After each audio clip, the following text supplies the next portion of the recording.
మసాలా అదినే కొంచెం వాటర్ వేస్తాను అనమాట. అంతే అండి. Tea glass oil.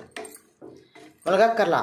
ఇప్పుడు మనం కుక్కర్ విజిల్ వేస్తాం కదా, ఆ ఆవిరి ఇది కలిపి చక్కగా దగ్గరికి గుజ్జులాగా అయిపోతుంది కర్రీ. ఓకేనా?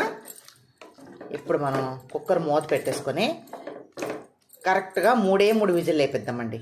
ఈ టైంలో ఒకసారి ఉప్పు చూసేసుకొని మనం సరిపోయిందో లేదో చూసి 3 విజిల్ వేపిద్దాం. ఓకేనా? ఇప్పుడు కుక్కర్ మూత పెట్టేద్దాం. 3 విజిల్ అయిపోయినాయి. ఇప్పుడు స్టవ్ కట్టేస్తాము. విజిల్ వెళ్ళిపోయిన తర్వాత మనం మూత వేసుకోవాలి.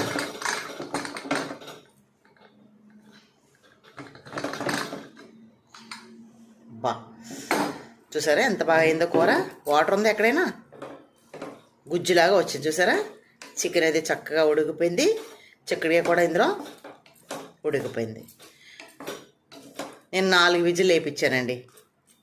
ఏంటంటే కొంచెం చికెను కొంచెం గట్టిగా ఉందన్నమాట. బాయిలరే కానీ ఏంటో కానీ గట్టిగా ఉందని 4 విజిల్ వేయించాను. చూసారా నీళ్ళు ఎన్ని పోసాను నేను? ఒక టీ గ్లాస్ నీళ్ళు పోసాను, అంతే కదా. చికెన్లో నీరు ఉంటుంది కాబట్టి ఆ నీరు సరిపోతుంది. పైగా కుక్కర్లో వండింది ఆవిరంతా అందులోనే కదా ఉంటుంది. చక్కగా ఉడుకుతుంది, టేస్ట్గా ఉంటుందండి. ఓకేనా?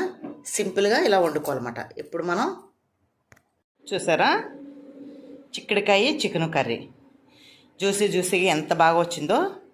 మీరు కూడా సేమ్ నేను ఎలా వండానో అలా కూడా మీరు ట్రై చేయండి. ఓకేనా? చాలా బాగుంటుంది. ఇష్టంగా తినొచ్చు, ఫ్యామిలీ అంతా తినొచ్చు. ఓకేనా? నా ఛానల్ సపోర్ట్ చేయండి, సబ్స్క్రైబ్ చేసుకోండి. థ్యాంక్ యూ అండి.